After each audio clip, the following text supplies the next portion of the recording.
Serrão, um prazer estar aqui contigo, como sempre. Olha, nós temos, primeiro, a questão da culpa, né? Eu mudei um pouco da minha atividade jornalística por ter sido forçado. Em novembro, na verdade, em 30 de dezembro de 2022, o Alexandre de Moraes, na época nós éramos colegas, inclusive na Jovem Pan, Serrão, nós três, e eu apresentava os Pingos nos Is, comentava nos Pingos nos Is, que é o programa político mais assistido do Brasil, e o Alexandre de Moraes achou que era por bem pegar o jornalista no programa político mais assistido do Brasil e bloquear todas as minhas redes sociais, obviamente em território brasileiro, né? Só no Twitter eram 1,4 milhão de pessoas, 1 milhão no Instagram, 1 milhão no YouTube, e por aí vai. E ele achou que era por bem bloquear todas as minhas redes sociais, por bem congelar todas as minhas contas bancárias e ainda por cima cancelar o meu passaporte brasileiro e colocar uma multa para qualquer coisa que eu falasse que o desagradasse, basicamente. E eu nunca fui comunicado dessa decisão, intimado de forma nenhuma, mas já tem um ano aí, 5 meses, e ela continua em vigor, pleno vigor, eu continuo bloqueado.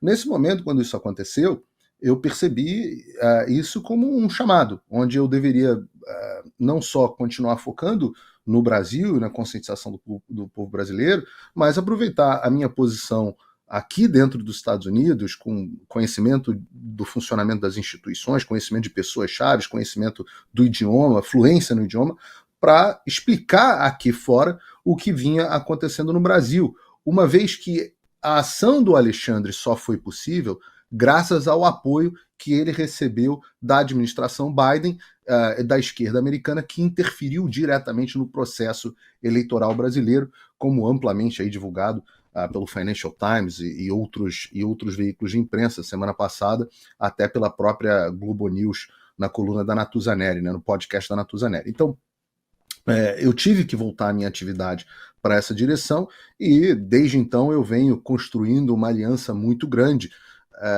apresentando isso em vários lugares. Aí foi PragerU, que é muito famosa aqui, Tucker Carlson, a semana que vem vou no Dave Rubin, Patrick Bet-David. Assim, os grandes nomes foram apresentados e, claro, também dentro do Congresso dos Estados Unidos, onde a gente começou com Chris Smith e hoje já temos uma rede aí de mais de 30, algumas dezenas, está até se expandindo, de deputados nessa direção. E quando a gente começou a falar isso, Serrão, ninguém acreditava muito no que eu falava, era uma história meio fantasiosa. Eu tinha o privilégio, e eu tenho que agradecer ao Alexandre por isso, de poder me apresentar como a prova viva da ditadura brasileira. Não é normal para os americanos ver um jornalista passando o que eu estou passando. Então, quando eles enxergam alguém que pode provar o que está falando, que é a encarnação da ditadura, eles enxergam com algum espaço. E foi o Alexandre que proporcionou isso.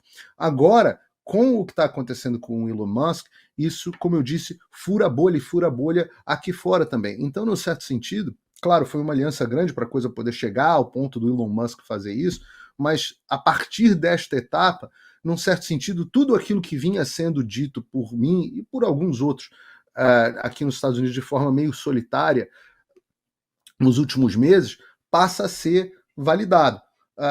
Na prática, a colocação do Elon Musk no mesmo inquérito que eu, pelo que me parece, além de... não tem grandes efeitos, né? Vale dizer, o portal Choquei, por exemplo, que é conhecido pelas notícias falsas, pela propagação de notícias falsas, apesar do Alexandre não incluí-los no inquérito das fake news, o que mostra o quão ridículo é esse inquérito. A inclusão do Choquei, o Choquei publicou recentemente que até o FBI, por causa dos acordos de cooperação internacional, até o FBI poderia invadir a casa do Elon Musk. Assim, é uma coisa absolutamente ridícula, mostra o grau de ridículo dessas pessoas, o quanto que elas perderam completamente a conexão da realidade. Ora, nenhum acordo de cooperação previria uma decisão de um juiz brasileiro sendo executada nos Estados Unidos. Os Estados Unidos, qualquer ação de um juiz brasileiro precisa ser trazida para os Estados Unidos através de uma carta rogatória, precisa ser avaliada tanto pelo Departamento de Justiça, quanto por um juiz federal aqui, que vai avaliar os critérios. E os critérios envolvem o famoso probable cause, a causa provável aqui nos Estados Unidos, envolve a avaliação dos delitos, se há materialidade, se o devido processo legal foi seguido. E claro que os Estados Unidos não tem essa questão de crime de opinião, e é por isso que todos os pedidos que foram feitos, os poucos que foram feitos pelo Supremo Tribunal Federal para o Departamento de Estado dos Estados Unidos foram recebidos com quase que risos, né? O caso mais notório foi o vexame que o Ministério da Justiça e o STF passaram ao pedir a extradição do Alan dos Santos, que vem sido negada repetidamente, segundo noticiou o jornal O Globo, inclusive eles passando vídeos do Alan dos Santos e as pessoas do governo americano de forma constrangida dizendo, olha, tudo bem, mas nada disso aí é crime, não existe crime de opinião. E o governo brasileiro ficando revoltadinho porque o que eles querem é implementar uma ditadura. Então, efeitos práticos dessa fanfarra do Alexandre, absolutamente nenhum para o Elon Musk. Talvez os efeitos mais visíveis sejam a percepção do estado psicológico, do delírio narcisista no qual se encontra o ministro do Supremo Tribunal Federal. Oi, eu vou ter que parar o vídeo só para te atualizar. A perseguição implacável continua.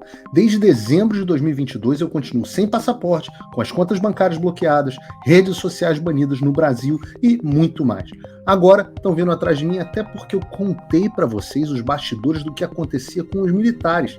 E a novidade é que o Locals, onde muitos me apoiavam, fechou o acesso aos brasileiros por conta do STF.